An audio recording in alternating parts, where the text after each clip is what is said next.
ይሄን ደግሞ በኢህአደግ ዘመን ብዙ ሰርተውበታል። በተለይ ድሬዳዋ ላይ ድሬዳዋ የኦሮሚያ ክልል አካል ነበረ በህገ መንግስቱ።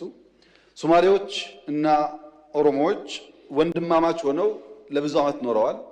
ድሬዳዋ ጋር የይገባኛል ጥያቄና ክርክር ተፈጠረ።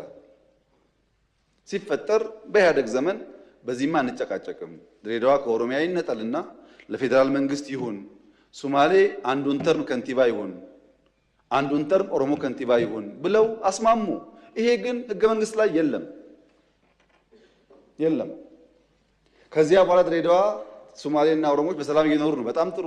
ሰላም እስካመጣ ጊዜ ድረስ ችግር የለውም። አሁን በሶማሌና በኦሮሚያ መካከል የብዙ ቀበሌዎች ጥያቄ አለ። ብዙ በሲዳማና ወላይታ መካከል አለ ጥያቄ። በአፋርና ሶማሌ መካከል ጥያቄ አለ። ዩኒክ አይደለም። ወልቃይት ላይ ጥያቄ